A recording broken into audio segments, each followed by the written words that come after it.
So at the minute I'm working on my week in the life, and I love kind of creating mixed media style pages. And one of my favorite ways to do that is actually by adding in these papers, which I've pre-made with paint and my jelly plate, to add that texture without having to pull out my paints for every single card.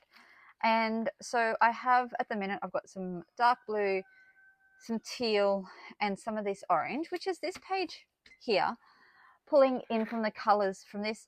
But the current page I'm working on, I would love some yellows. So I'm going to do some jelly printing today. I'm going to do some yellows and probably some pinks as well, and maybe a little bit of purple to do a batch print. And you can see here I kind of use my small jelly plate and overlap the prints that I do. So I'm only using this one here, which is only 3 by 5 inches, but I'm overlapping them to change up the texture and create some really interesting patterns. Using this as my inspiration piece, I am going to do some printing. Obviously I'll be using my small gel press. I'm going to keep my paper pad just propped up in front of me for the colors and textures. And this is a paper that I use. So this is Japanese calligraphy paper from Daiso. This particular one says it's the school children and beginners one, but I've got a couple of different types. To be honest, when I'm doing jelly printing, I can't tell the difference between the types, so I just grab whatever packet I can. These sheets are really awesome because they are so nice and light, so you can kind of see through that. I tend to use the rougher side myself. And then also I'll need my brayer and a mix of acrylic paints. And while I do that, I'm going to pop on a podcast for you to listen to. Today's episode comes from season 3 of the Ministry of Crafty Shenanigans, a podcast I co-host with a dear friend of mine. It's episode 8 from that season, and it's called Connection in the Comfort Zone. I've picked this one especially because she's the one who got me into jelly printing. She gave me my very first jelly plate, got me totally hooked on this amazing medium. And so I hope you enjoy this episode and crafting along with me. Hi, I'm Rach. And I'm Car. Welcome to the Ministry of Crafty Shenanigans, a weekly podcast on creativity, community, connection, and collaboration. It has been a crazy week around here. I feel like I've been in my car more than I've been on my couch, unfortunately. So there hasn't been a lot of crafting for me. Tell me, let me live vicariously through you. What have you been making since we last spoke? I have been jumping into, and this is going to spin you out, mindful watercolors.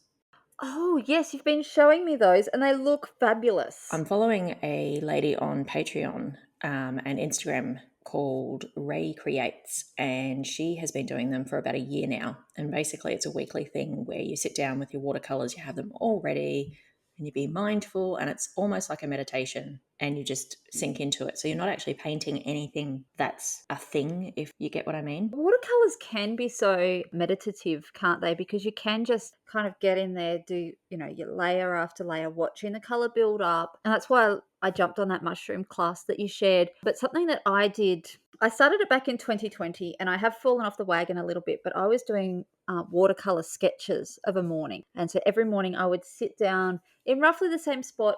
So it was basically painting the same thing over and over. The repetitiveness, which is different to how you're doing your mindful watercolors, but there was still that repetition and that simplicity that made for a really grounding start to my day. I think that's what it is. It's a grounding start. And this morning I've not had my grounding start. So I came here and I'm like flighty this morning. Yeah, I find if I set myself up right for the morning, I'm right to really just sink into the day. And, that's why we started lists and all that sort of stuff. So the other thing that I've been doing this week, just to bring a little bit more comfort and ease, I think is the word, into my day, is just sitting out the back with my coffee, with my journal, and just writing. And I've been getting up a little bit earlier to do that, which is totally unlike me.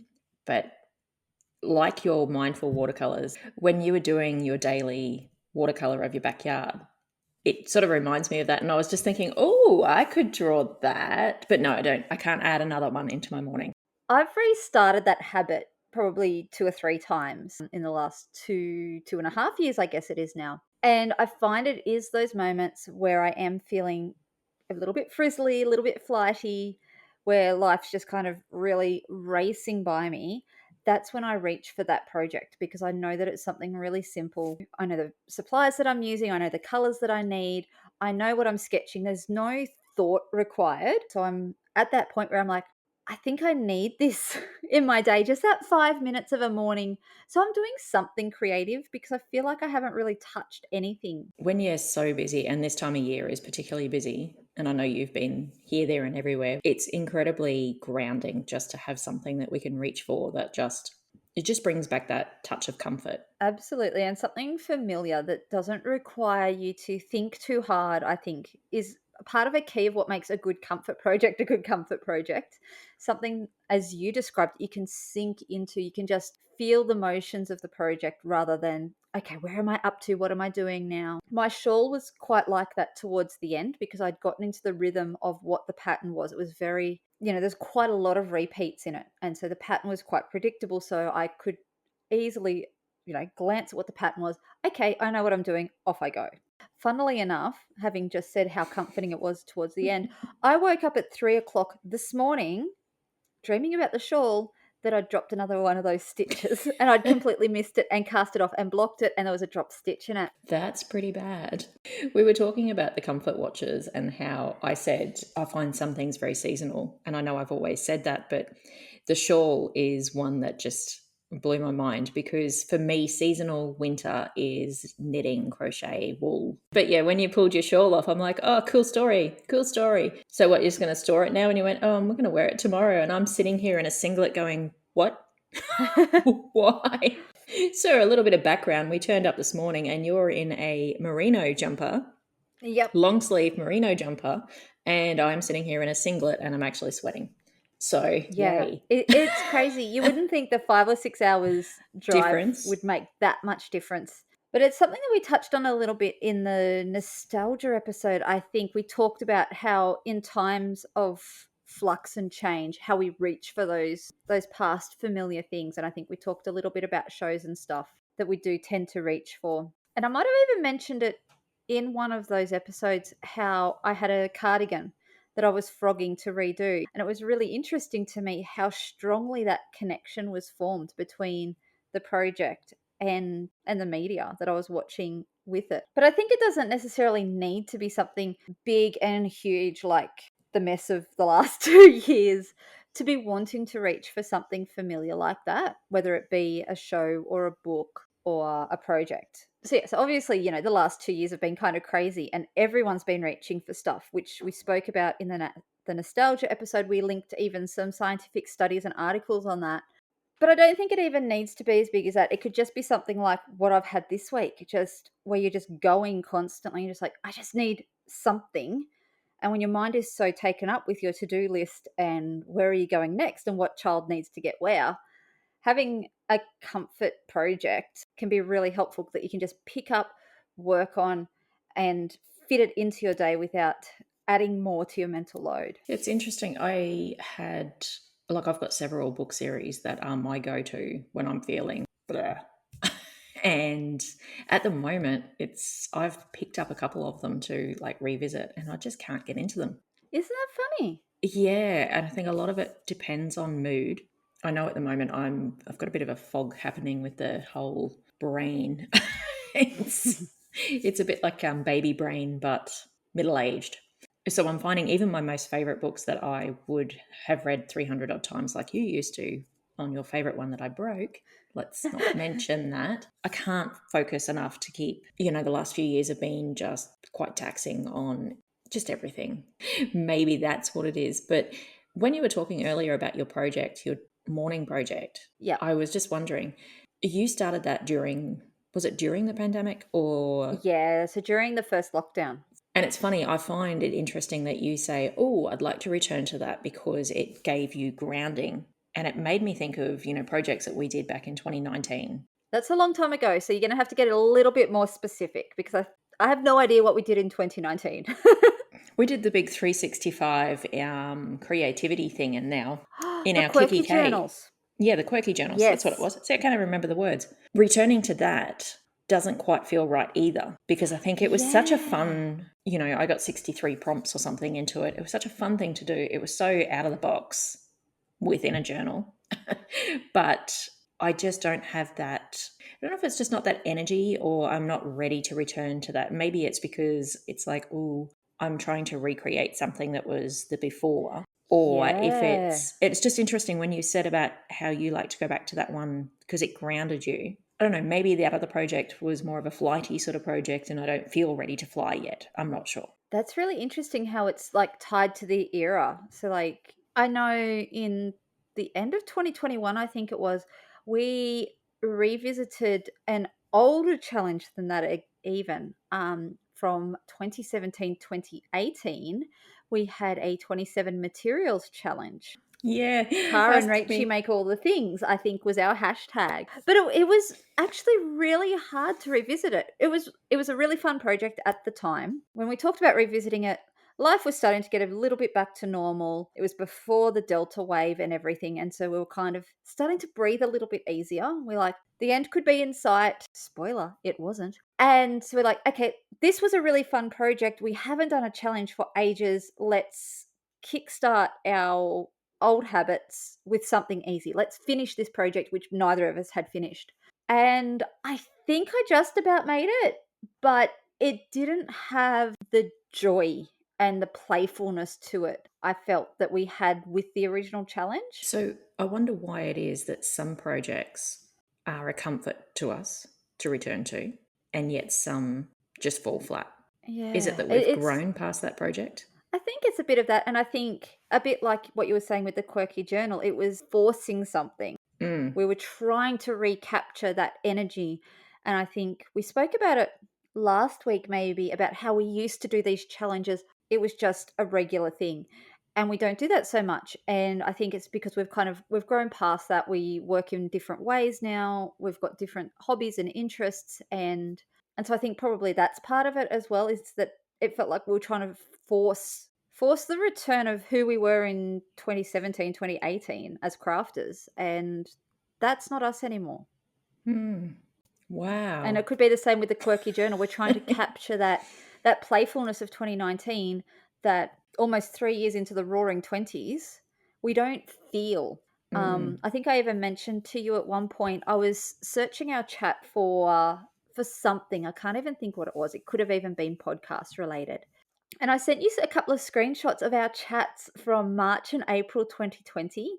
And I'm like, in my mind, it felt like it was really stressful and really hard, and we were doom scrolling and all these things. But to read our chats, we were actually having a ball. Our chats obviously included what was going on, but there was a lightness in our chats that I Mm. feel like we don't have now.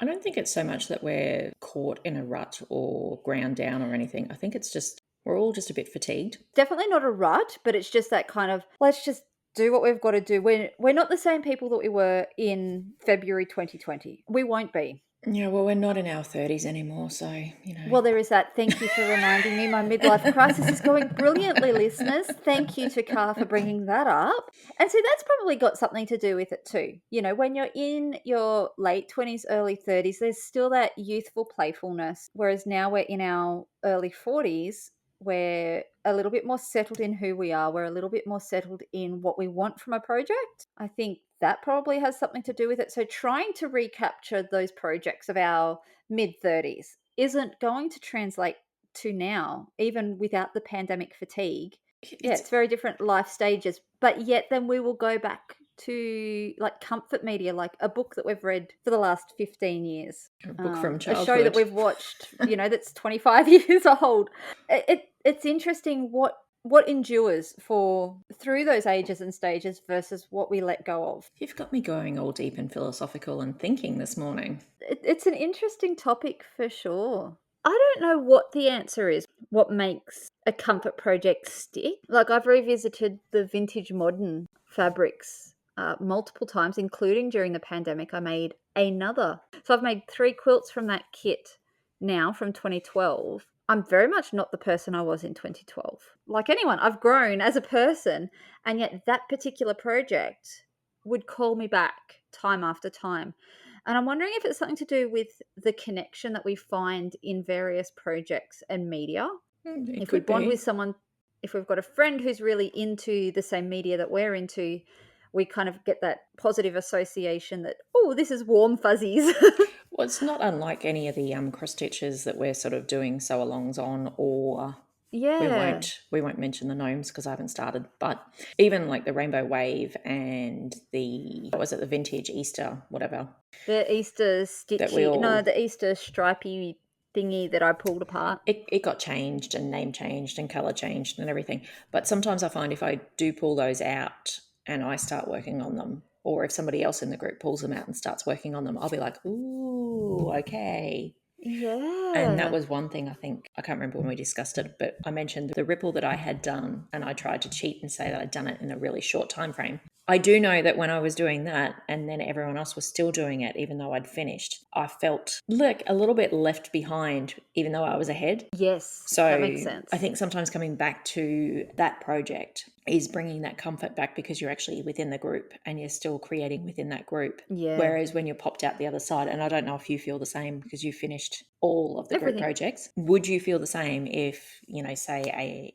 the other girl and I are working on one of the cross stitch, like Alice or the Wizard of Oz? It's really weird when I see them pop up for that reason. It does trigger my FOMO a little bit, even though I've done it. And I think that comes back to that connection and that why we come back to those projects. And so, I see you guys doing cross stitches, and even though I've sworn that I won't do another cross stitch, I'll pick up a cross stitch. The animal house that I did recently was a bit like that because you and our other cross stitch partner were both doing the planets. No, she was doing Animal House. She ended up doing Animal House as well, but at that time when it was Okay. first Yep. released, she was doing the planets as well. And while it's not a project that is my style or that would work for me, I'm just like, oh, I'm out here. Hi.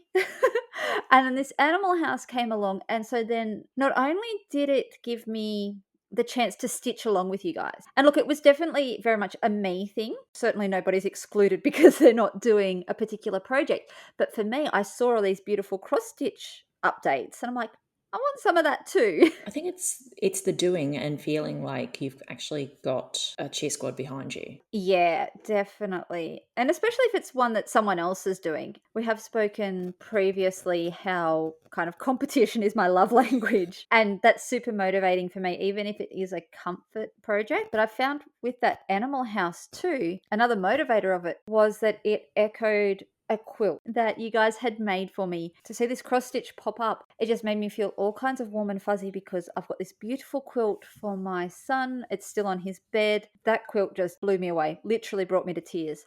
To be able to tie a new project into that project and kind of keep that connection going, tie the two different forms of connection together. I really liked being able to hook back into those feelings of 9 years ago, and it was just really nice to kind of almost feel like all those friends lifting me up and carrying me along in this new project, even if they don't realize they were there. No, that makes absolute sense. I know.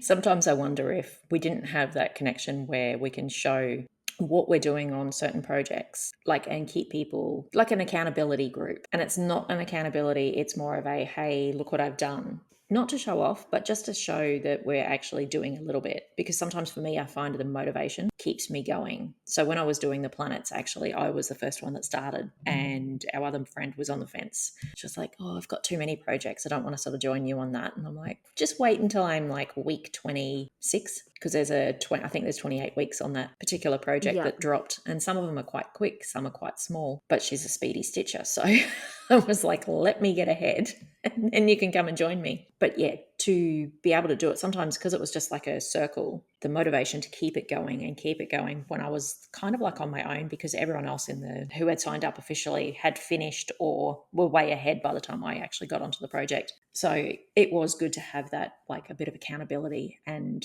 also so that you didn't feel like you had to come and join me on that particular project. So it wasn't like a fear of missing out thing. It was more of a motivation for me, which is ironic because back in the day I used to be able to do massive, very intricate designs without any motivation from anybody. So it's even funny that our crafting and the way we craft has shifted so much. Yeah, definitely. And, potentially it is because of the internet that we have this, back in 2000, did you ever think that you would be doing online podcasting with some girl that you met on the internet and then in person on the top of a mountain in the middle of nowhere, which just makes it sound so creepy. So You creepy. could not have convinced me that it would end in any other way than having my kidneys stolen and being packed in an ice bath. Just so we are clear, I did take along all the tools, scissors and needles and thread. Okay, no, that was for my cross stitch and stuff. Okay, people, I'm not gosh. And before we get allocated to the true crime section of podcasts, I would love to know for our listeners, what counts as a comfort project for you? What makes it feel warm and familiar? Do you go back to projects that make you feel connected to certain people or certain times? We would love to hear what you've got to say. You can join the conversation over on Instagram at Ministry of Crafty Shenanigans, and you can find the show notes and all the links from today's episode over on our website at ministryofcraftyshenanigans.com.